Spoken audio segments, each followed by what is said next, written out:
मजलिस इत्तेहादुल मुस्लिमीन के हमारे क़ायद जनाब बैरिस्टर असदुद्दीन अवैसी साहब, इम्तियाज जलील साहब, सलाम अलैकुम। हमारे परवनी के जिम्मेदार जनाब गौसैन साहब, वारिस पठान साहब और मजलिस के तमाम जिम्मेदारान, नौजवान, मेरे भाइयों साथियों,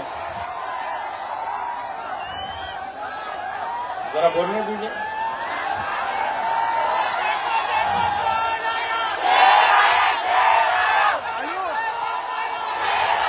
मैं आज औरंगाबाद से मैं खुद गाड़ी चलाते हुए आया हूं। मैं औरंगाबाद से गाड़ी चलाने की वजह यह थी कि कल मेरे ड्राइवर ने नौकरी छोड़ दिया और उसने ये बोला कि साहब मेरे को भी 150 करोड़ रुपए की जमीन चाहिए। चोरों का बाजार है साहब, क्या करेंगे, मंत्रा पे भरा पड़ा है। एक चोर हो रहा है तो दूसरा बोल रहा है कि मैं डाकू बनूंगा। ये हालत हो गई। लेकिन इसके बावजूद भी हम यहां पर आज जब आए और मजलिस इत्तेहादुल मुस्लिमीन के लिए आप लोगों की मोहब्बत हम जो देख रहे हैं, मैं सबसे पहले तो ये ऐलान कर दूं, वक्त बदलता है, हालात बदलते हैं, लोग आते हैं, लोग जाते हैं। एक अच्छी शुरुआत, एक अच्छा ऐलान मैं आज करना चाहता हूं मजलिस इत्तेहादुल मुस्लिमीन की तरफ से, और यकीनन वो ऐलान सुनकर आप लोग भी बड़े खुश होंगे।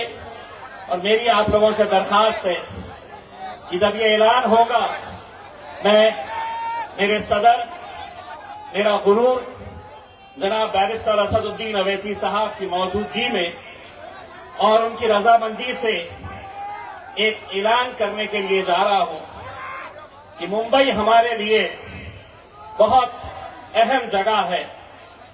मुंबई में मुसलमानों की क़यादत करने वाला कोई लीडर नहीं है, वहां पर कोई आवाज उठाने वाला नहीं है। असद साहब ने और हमने ये फैसला किए हैं कि मजलिस इत्तेहादुल मुस्लिमीन का एक नया सदर आज स्टेज से हम ऐलान करने जा रहे हैं, और वो शख्स हमारे बीच में ही मौजूद है। जनाब वारिस पठान, मेरे दोस्त, मेरा छोटा भाई जनाब फारूक शाब्दी साहब, जोरदार तालियों से फारूक शाब्दी का इस्तकबाल करिएगा। आइएगा, जोरदार तालियों से फारूक शाब्दी हमारा शोलापुर का एक नौजवान लड़का जो पिछले कई सालों से शोलापुर को एक मजलिस का गढ़ बनाया हुआ है। इंशाअल्लाह वो शोलापुर की भी जिम्मेदारी संभालेंगे और मुंबई का हमारा नया सदर फारूक शाब्दी रहेगा इंशाअल्लाह।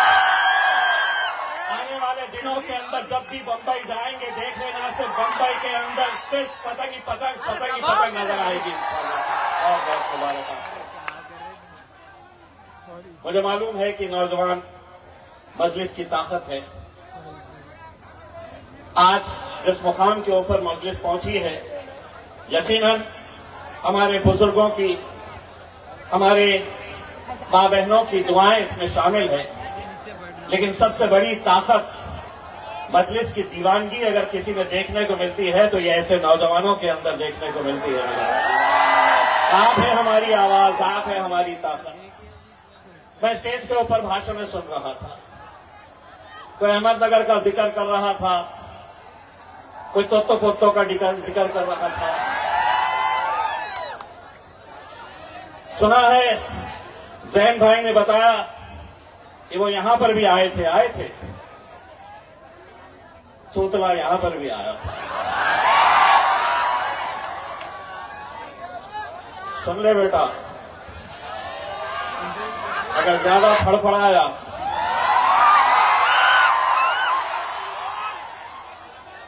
वीडियो भूल गया है क्या? निकाले?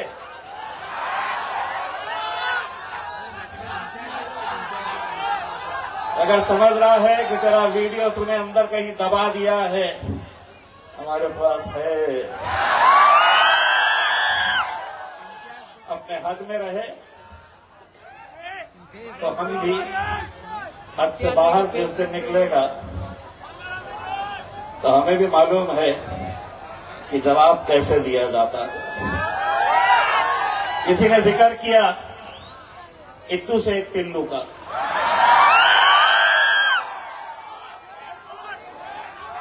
एक बात बताऊं, किसी को बोलना नहीं। मेरे सदर साहब अगर खड़े रहे ना,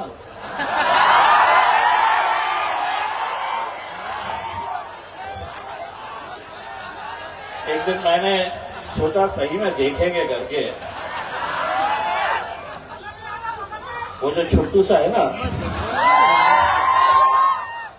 हमारे सदर साहब का पैजामा बड़ा है, वो इतना सा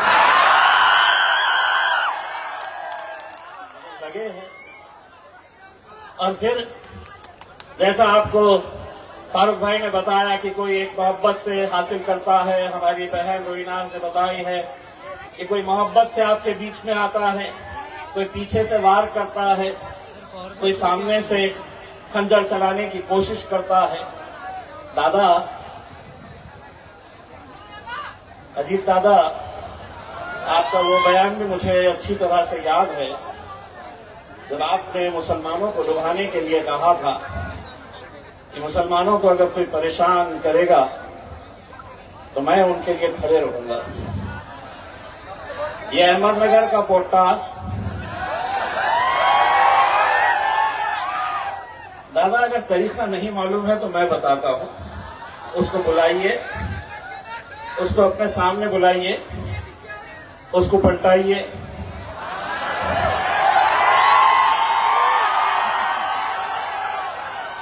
पलटाने के बाद क्या करिए?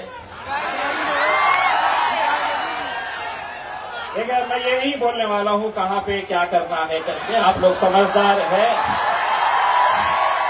लात कहां मारना है, नहीं तो दादा तुम्हें भी आना है इनके बीच में। कहीं ऐसा ना हो जाए कि तुम हमारे को उसको छोड़ दे हमारे पीछे और तुम फिर हमारे बीच में आ जाए फिर मोहब्बत की बातें करने के लिए। दोस्तों, जब मैं यहां पर आ रहा था, बहुत सारे मुसलमान लीडरों के होर्डिंग्स और पोस्टर्स देखा हूं। महाराष्ट्र के उप मुख्यमंत्री एकनाथ शिंदे की शिवसेना के साथ जुड़े हुए। एक बात याद रख लीजिएगा, जो कोई भी उनके साथ खड़ा है, जो कोई भी उस पार्टी के अंदर है, अपने जहन में यह बात डाल दीजिए, जो अपने नबी का नहीं हुआ है वो किसी का नहीं हो सकता है, किसी का नहीं हो सकता है। वरना यही है, यही वो लीडर है, यही वो नेता है। जब मेरे आका हुजूर अकरम सल्लल्लाहु अलैहि वसल्लम के खिलाफ गुस्ताखी की गई थी तो उन्होंने जाकर उस महाराज के पीठ पर हाथ थपथपाते हुए उसको ये कहा था कि हम तुम्हारे पीछे खड़े हैं। उस दिन हमने सोचा था कि कहीं ना कहीं मुसलमानों की गैरत जागेगी, कहीं ना कहीं उन्हें यह एहसास होगा कि हम दुनिया में हर चीज का समझौता कर सकते हैं मेरे भाई, लेकिन अपने हुजूर अकरम सल्लल्लाहु अलैहि वसल्लम के खिलाफ गुस्ताखी हम बर्दाश्त नहीं कर सकते। और याद रखिए, जो लोग उनके साथ खड़े हैं पार्टी के अंदर है गुस्ताख रसूल, सिर्फ वो महाराज नहीं है, गुस्ताख रसूल एकनाथ शिंदे नहीं है, बल्कि वो तमाम मुसलमान हैं जो उस गुस्ताख रसूल के साथ खड़े हुए हैं। इतना गिर जाओगे सिर्फ एक ओहदे के लिए, सिर्फ अपनी अहमियत जताने के लिए, कुछ ठेका मिल जाएगा, कुछ कॉन्ट्रैक्ट मिल जाएगा, बस यही लालच है। लेकिन मेरे भाई, मुझे मालूम है मजलिस को महाराष्ट्र के अंदर खत्म करने के लिए कैसे इन सभी लोगों ने हाथ मिला लिए थे। चाहे वो मुझे हराने की बात हो या फारूक शादी को या वारिस पठान को हराने की बात हो, सभी एक साथ मिलकर आ गए थे। वो ये समझ रहे थे कि इसे गिरा दो, इसे खत्म कर दो, ये हार जाएगा तो मजलिस खत्म हो जाएगी। जब तक सूरज चांद रहेगा मजलिस जिंदा रहेगी मेरे भाइयों। बोले ये नहीं बोलना, वो नहीं बोलना, समझे कि इम्तियाज जलील गिर गया, खत्म हो गया। अरे तुमने गिराकर अपनी खुद की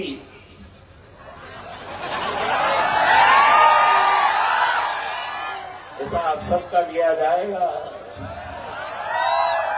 शुरुआत हो चुकी है औरंगाबाद से। किसी माइका लाल में हिम्मत नहीं है आज के इस दौर में कि एक कैबिनेट मिनिस्टर मगरमच्छ के मुंह में हाथ डालने की अगर ताकत किसी ने दिखाई है तो अल्हम्दुलिल्लाह इम्तियाज जलील ने और मजलिस से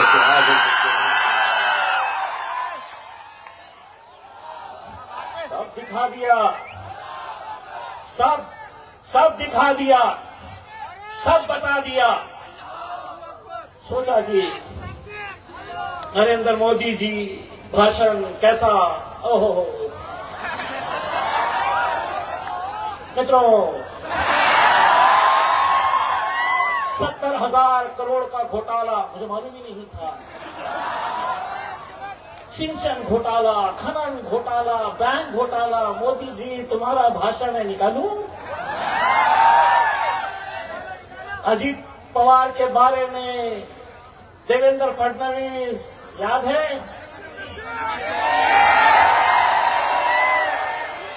चक्की पीसिंग कहां है? पुलिस वाले दिल्ली दिल में बोल रहे, कितना सही बोलता है ये आदमी।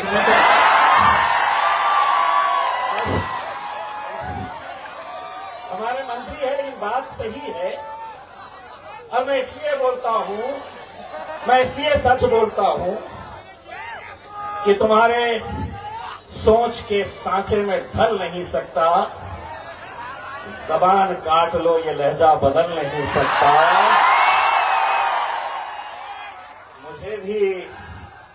मुझे भी मोम का पुतला समझ रहे हो क्या? तुम्हारी लौ से ये लोहा पिघल नहीं सकता। पूरे के पूरे लकड़ मेरे पीछे वो एक समंदर खंगालने में लगे हुए हैं। बोले इम्तियाज जलील भी ऐसा, इम्तियाज जलील भी वैसा, उसका ये, उसका ये। एक तो इतना फुदक रहा था, मैं बोला बेटा देख, मैंने दिखाया, सीबीआई ऑफिस गया, डीजी मुंबई के ऑफिस में गया, तू भी जा, जाके दिखा दे। बोले नहीं इम्तियाज जलील भी ऐसा, इम्तियाज जलील ऐसा। मैं बोला सुन, अब वो जितने भी फड़फड़ा रहे हैं, एक 4 लाइन में उनको हिसाब कर देता हूं, 4 लाइन में उनका हिसाब कर देता हूं। समझ लेना, रात में घर जाने के बाद मैं जो बोल रहा हूं, घर में जाना, बाथरूम में जाना, वो एक समंदर खंगालने में लगे हुए हैं, मेरी कमियां निकालने में लगे हुए हैं। वो एक समंदर खंगालने में लगे हुए हैं, मेरी कमियां निकालने में लगे हुए हैं। वो जिनकी खुद की लंगोटियां है फटी हुई, वो जिनकी खुद की लंगोटियां है फटी हुई, वो मेरी पगड़ी उछालने में लगे हुए हैं। कहां से आते हैं ये लोग? ये कहां से आते हैं मेरे भाई? यकीन मानिए ये कैसी पैदावार है? ये कैसी पैदावार? पैसा दे रहे के लोगों को बोले आओ इम्तियाज जलील को अपने को जेल में भेजाना है, बाप का राज है। ये क्या है? इसमें से कितने जने मुझे बताओ 1 रुपया भी मजलिस ने दी है? अरे यहां पर एक आवाज, एक झलक मेरे खायब की पाने के लिए कई 100 किलोमीटर से लोग सिर्फ इस जुनूनी एक ऐसे शख्स को देखने के लिए आते थे मेरे भाई। कोई गाड़ी नहीं, कोई पैसा नहीं, कुछ नहीं, सिर्फ मजलिस की मोहब्बत में आते थे। मंत्री जी ने बोले ए पैसा ले, रोड पे नाटक करो, बोलो इम्तियाज नहीं बोला तो लग गए पूरे के पूरे इम्तियाज नहीं बोला। पैसे बच गए तो सीधे के सीधे पूरे के पूरे बेवड़े चले गए देसी दारू पीने के लिए। हम जरा से शरीफ क्या हो गए?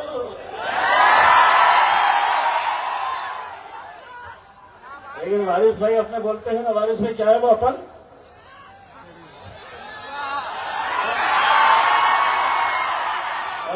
वारिस भाई बोलते हैं मेरे भाई मैं आप लोगों से सिर्फ इतनी इल्तिजा करने के लिए आया हूं, और महाराष्ट्र के सदर की हैसियत से ये आज हम ऐलान कर रहे हैं कि परभनी के ही नहीं बल्कि पूरे महाराष्ट्र के अंदर, चाहे वो ग्राम पंचायत हो, जिला परिषद हो, पंचायत समिति हो, नगर परिषद हो, नगर पालिका हो या महानगर पालिका हो, हम पूरे के पूरे इलेक्शन लड़ने वाले हैं इंशाअल्लाह। और परभनी के अंदर भी हम पूरी ताकत के साथ पूरे इलेक्शन लड़ने वाले हैं। बस आप लोगों को हमारा साथ देना है मेरे भाई। पिछले कुछ बार हमें परभनी से, आपका कसूर नहीं, हमारे अपने ही कुछ लोग थे जिन्होंने धोखा दिए, सिर्फ मजलिस को नहीं पूरी कौम को धोखा देने का काम किए।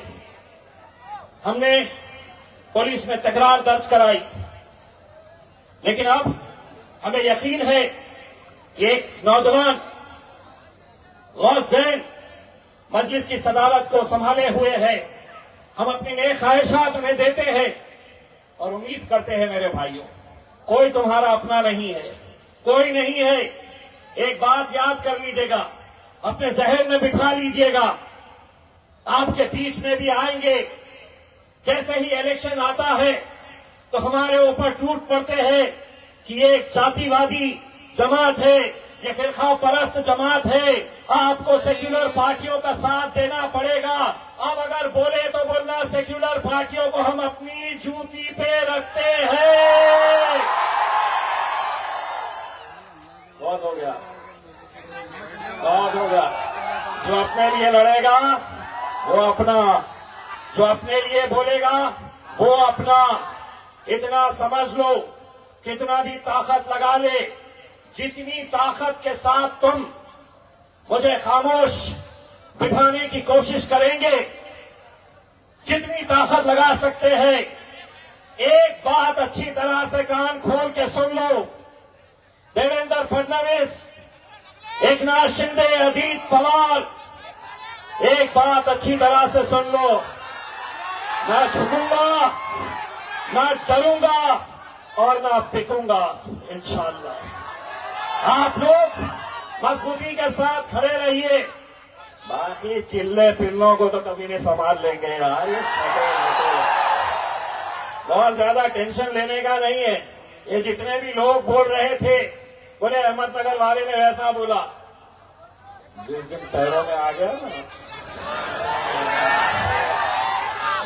और ये छोटे छोटे प्यादों को एक बात समझ लेना चाहिए, तुम्हारे बाप को नहीं छोड़ा हूं तो तुम क्या खेत की मूली है रे, कहां के आए हुए हो 500 तुम्हें भी हिसाब बराबर करेंगे। बस आप लोगों से इल्तिजा है कि मजलिस का इस बार साथ दीजिएगा पूरी ताकत के साथ। और मेरी बड़ी ख्वाहिश है, यकीन मानिए, जब हमने ये फैसला किया कि महाराष्ट्र के अंदर हम इलेक्शन का बिगुल बजाएंगे, तो सबसे पहले किस शहर से, बहुत सारे हमारे जिम्मेदारों ने कहा कि हमारे शहर पे आइए, बहुत सारों ने कहा कि नहीं साहब वहां पे जाएंगे करके, लेकिन मैंने और असद साहब ने यह तय किया कि नहीं, जिस जगह के ऊपर हमें इतनी मोहब्बत मिली है, इंशाल्लाह हम अपने इलेक्शन का बिगुल अगर कहीं से बजाएंगे तो वो परभनी से बजाएंगे। और आज अल्हम्दुलिल्लाह हम आपके बीच में आए हैं। बहुत बहुत शुक्रिया। वाह, अल्हम्दुलिल्लाह।